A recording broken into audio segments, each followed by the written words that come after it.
The Raven. Once upon a midnight dreary, while I pondered, weak and weary, over many a quaint and curious volume of forgotten lore, while I nodded, nearly nappin', suddenly there came a tappin', as of someone gently rappin' at my chamber door. "'Tis some visitor," I muttered, tapping at my chamber door. Only this, and nothing more. Ah, distinctly I remember, it was in the bleak December, and each separate dying ember wrought its ghost upon the floor.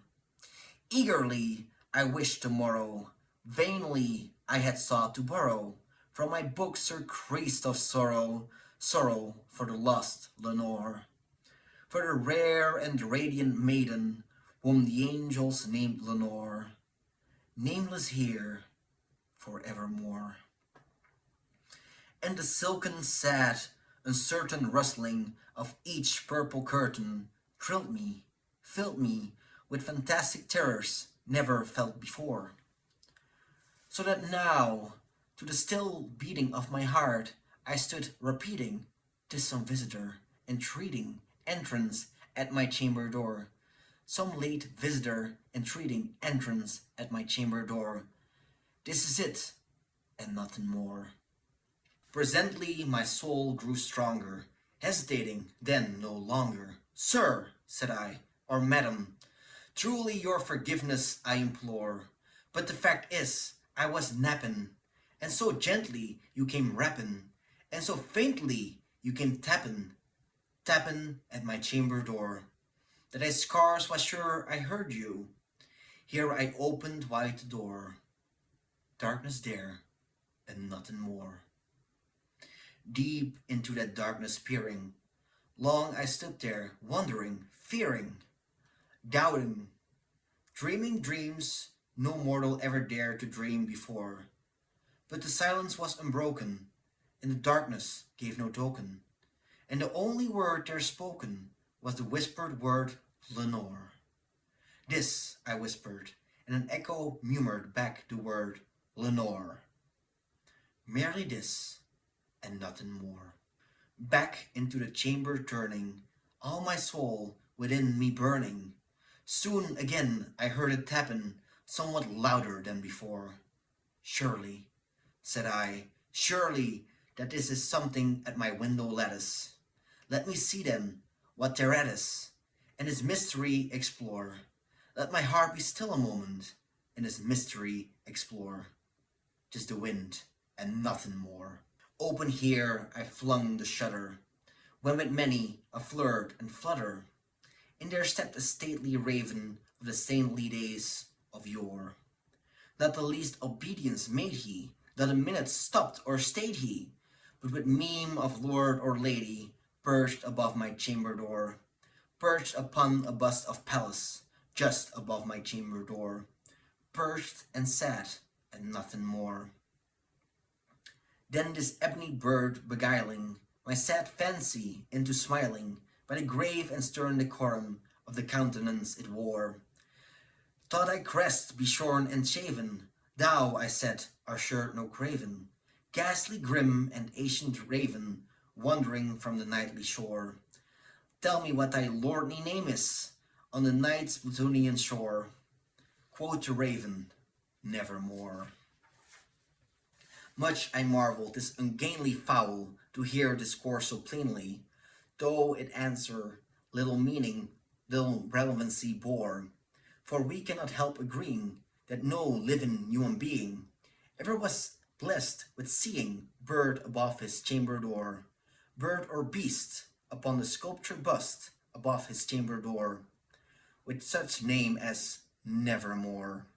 But the raven, sitting lonely on the placid bust, spoke only that one word, as if his soul in that one word he did outpour, nothing farther than he uttered, not a feather that he fluttered, till I scarcely more than muttered, "Other friends have flown before. On the morrow he will leave me, as my hopes have flown before." Then the bird said, "Nevermore." startled at the stillness broken by reply so aptly spoken. Doubtless, said I, what it utters is its only stock and store, caught from some unhappy master, whom unmerciful disaster followed faster, till the song one burden bore, till the dirges of his hope that melancholy burden bore, of never, nevermore. But the raven still beguiling my sad fancy into smiling, straight I wheeled a cushioned seat in front of bird and bust and door. Then upon the velvet sinking, I betook myself to linking fancy unto fancy, thinking what this ominous bird of yore, what this grim, ungainly, ghastly gowns, and ominous bird of yore meant in croaking, nevermore. This I sat engaged in guessing, but no syllable expressing the fowl whose fiery eyes now burned into my bosom's core. This and more I sat divining, with my head at ease, reclining on the cushion's velvet lining that the lamplight gloated over, but whose velvet violet lining with the lamplight glowing over. She shall press, nevermore. Then, methought, the air grew denser, perfumed from an unseen censer, swung by seraphim whose footfalls tinkled on the tufted floor.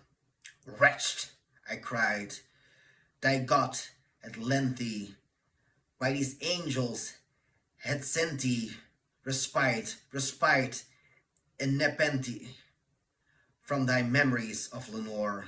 Quaff, oh quaff, this kind of nepenthe, and forgot this lost Lenore, quoth the raven, nevermore. Prophet, said I, thing of evil, prophet still, if bird or devil. Whether tempest sent, or whether tempest tossed thee here ashore, desolate, yet all undaunted, on this deserted land enchanted, on this home by horror haunted, tell me truly, I implore, is there balm in Gilead? Tell me, I implore, quoth the raven, nevermore.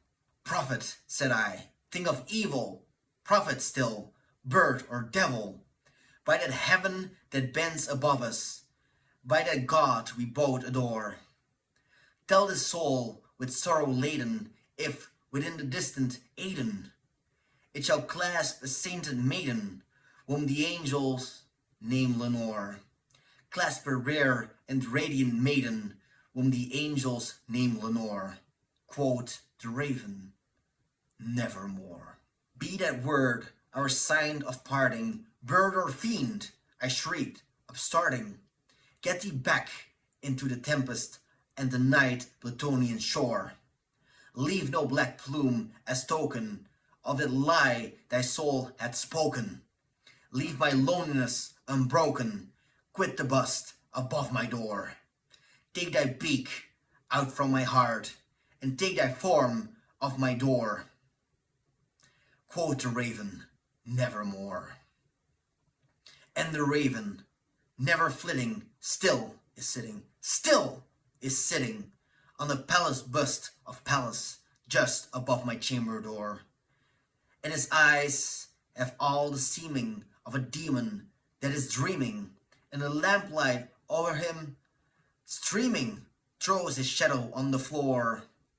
And my soul from out that shadow that lies floating on the floor shall be lifted nevermore.